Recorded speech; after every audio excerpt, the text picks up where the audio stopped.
आषाढी वारीनिमित्त सायंकाळी येथून संतसेना महाराज दिंडी आज सकाळी भक्तिमय वातावरणात पंढरपूरच्या दिशेने रवाना झाली। रघुनाथ सावंत जे बुवा म्हणून ओळखले जातात यांच्या नेतृत्वाखाली निघालेल्या या दिंडीत मोठ्या संख्येने वारकरी सहभागी झाले होते। यावेळी सायंकोळीवाडा मतदारसंघाचे आमदार कॅप्टन तमिल सेल्वन यांनी श्रीफळ फोडून दिंडीला शुभारंभ केला। तसेच सर्व वारकऱ्यांना आषाढी वारीच्या सुखरूप आणि मंगल प्रवासासाठी शुभेच्छा व्यक्त केल्या। राम आणि विठ्ठल विठ्ठलच्या या जयघोषात दिंडीने पंढरपूरच्या दिशेने प्रस्थान केले। श्रद्धा, सेवा आणि भक्तीचा सुंदर संगम अनुभवायला मिळाल्याने संपूर्ण परिसर वारकरीमय होऊन भक्तिमय वातावरणाने दुमदुमून गेलेला पाहायला मिळाला आहे। पाहूयात संपूर्ण वृत्तांत। महाराष्ट्र के वारकरी सम्राटकरी पंढरपुर की यात्रा के लिए वो लोग रवाना हुए हैं। ये यात्रा सायंकोड़ीवाड़ा से शुरू हुआ है। ये यात्रा सायंकोड़ीवाड़ा के जो बुआ रघुनाथ सावंत है उनके नेतृत्व में ये यात्रा शुरू हुआ है। अभी हमारे साथ श्रद्धालु जुड़े हुए हैं, यात्री जुड़े हुए हैं। आइए हम उनसे बात करते हैं कि उनको कैसा महसूस हो रहा है। सर, क्या कहना चाहेंगे आप? आज से ये यात्रा शुरू हुआ है, आपके मन में क्या महसूस हो रहा है? ऐसा है कि पूरे जगत में हमारे वैष्णव रूप में जो वैष्णव का जो हमने बोला जाता है पंढरपुर का विठ्ठल भगवान और विठ्ठल रुक्माई, ये जो आज पूरा महाराष्ट्र, पूरा ओल्ड, पूरा जग, इसमें विठ्ठल का वैष्णव अवतार है। और आषाढ़ी वारी, जिसको आषाढ़ी वारी माना जाता है पंढरपुर की, इसमें क्या ज्ञानेश्वर महाराज की पालकी वहाँ आती है। वो पालकी में हमारे भक्तजन जो विठ्ठल भक्त है पूरे संतों का मेला लेके पंढरपुर में जाते हैं और चंद्रभागा में स्नान लेते हैं। इसके लिए हर बरस आज आम्ही 18 वर्षापासून नवतरुण नाईक नगर ते पंढरपूर आम्ही या ठिकाणून पायी दिंडी आम्ही या गाडीपर्यंत काढतो आणि यानंतर आम्ही न्यू सातारा समूह, जगद्गुरु आमचे गुरु महाराज आहेत त्यांच्या आश्रयाखाली बाबा महाराज सातारकर यांच्या आश्रयाखाली आम्ही पंढरपुरात दिंडी भव्य आणि मोठ्या प्रमाणात काढतो।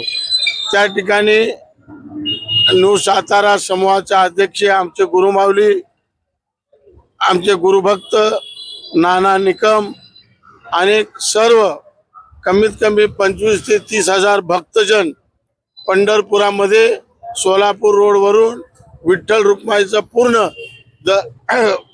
प्रदक्षिणा घेऊन पुन्हा पालखी परत येते।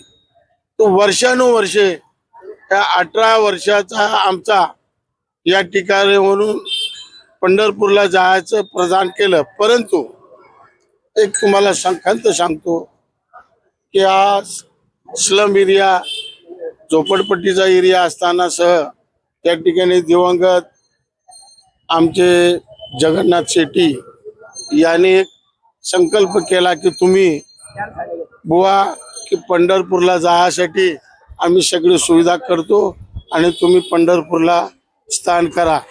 त्यापासून आम्ही गेली 18 वर्षापासून पंढरपूरला वर्षानुवर्षे आषाढी वारीला नाईक नगरचे भक्तजन आहेत, माझे संपूर्ण भक्तजन आहेत, माळकरी बंधू आहेत, ते वर्षानुवर्षे पंढरपूरला प्रस्थान इथून करतात। आणि तुमचे जे मीडियाचे भी काही लोक आहेत ते आम्हाला वर्षाला सहकार्य करतात की या साऊथ इंडियन विभागामधून पंढरपूरला जाणारी दिंडी इथून निघते तर सगळ्यांना आनंद वाटतो। म्हणून आम्ही जय हरी विठ्ठल, जय जय विठ्ठल, हरी विठ्ठल, जय जय विठ्ठल अशा घोषणा देत आम्ही पंढरपुरापर्यंत येतो। आनंदी बापू पळसमकर, चिखलगाव, अंटापील चर्च। दरवर्षी आमची दिंडी वारकरी म्हणून आम्ही दरवर्षी बुवा सावंत, आम्ही सगळे महिला मंडळ सर्व जातो आम्ही दरवर्षी। असंच आम्ही दरवर्षी हे करावं आणि पुढची पण आमची पिढी अशीच दिंडीने हे होते असं आमचं पांडुरंगाजवळ साकडं आहे का सगळे आमचे वाडवडील भाव बंद सर्व जे आमचे सुखरूप राहून पुढची पिढी चांगली अशीच चालावे आमच्यासाठी. आषाढीचा शुभेच्छा. मी रघुनाथ बुवा आपला तो गेल्या 18 वर्षापासून दिंडी काढतो पंढरपूरला. इथून वयस्कर तरुण सर्व मंडळीला घेऊन तो प्रामाणिकपणे बसमध्ये घेऊन वारकरी येतो.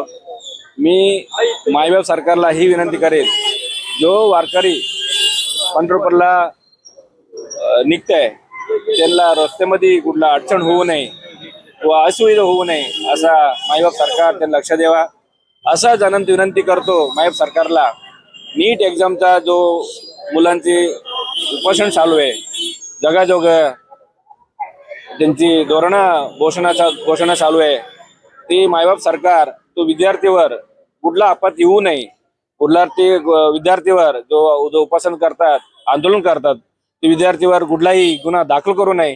गुन्हा दाखल करण्यामुळे त्यांना आयुष्य बिघडतात, त्यांच्यावर गुन्हा दाखल होतात, पासपोर्ट किंवा इतरसाठी त्यांना अडचण होतात. मायबाप सरकार त्यांच्यावर मेरमरी करावा हे विनंती करतो. आणि मायबाप सरकार अजून एक विनंती आहे, युवा जो विद्यार्थी आहे, विद्यार्थीने ते काय मागतात सरकारकडून? चांगलं शिक्षण, चांगला आरोग्य, एका दवाखाना किंवा शिक्षण कॉलेज हे मागतात सरकारकडून. मायबाप सरकार त्यांच्याकडे प्राथमिक लक्ष घ्यावा. आपण सर्व मिळून पांडुरंग विठ्ठलकडे सरकारला चांगला सद्बुद्धी द्या म्हणून सकडे घालूया सर्व. आमचं हेच आहे, माऊलीच्या चरणी प्रार्थना राहील की अखंड हिंदुस्थान मधली युवा पिढी आहे, युवा पिढीला पुढचा मार्ग चांगला मिळावा आणि सरकारांना बी सद्बुद्धी चांगली देऊ आणि लवकरात लवकर आमच्या विठू माऊलीनं त्यांच्या ज्या काय मागण्या आहेत किंवा त्यांचा काही हट्ट आहे ते पूर्ण पुरवावा आणि सगळ्यांना सुख शांती समृद्धी विठ्ठल माऊलीने द्यावी आणि त्यांचे प्रश्न लवकरात लवकर मिटवावे अशी आम्ही विठ्ठल रुक्माईच्या चरणी प्रार्थना करतोय. आणि महाराष्ट्राच्या पूर्ण जनतेला मी आवाहन करतो की तुम्ही सर्वांनी मिळून येणारी युवा पिढी आहे त्यांच्यासाठी एक चांगली सद्बुद्धी त्यांना बी देऊ, सरकारला सद्बुद्धी देऊ अशी विठ्ठलाच्या चरणी प्रार्थना करावी एवढंच. सायन कोडीवाला के लोकप्रिय आमदार तमिल सेल्वन हमारे साथ जुड़े हैं. आइए उनसे जानते हैं, उनसे बातचीत करते हैं. सर, आप क्या कहना चाहेंगे इस यात्रा के बारे में?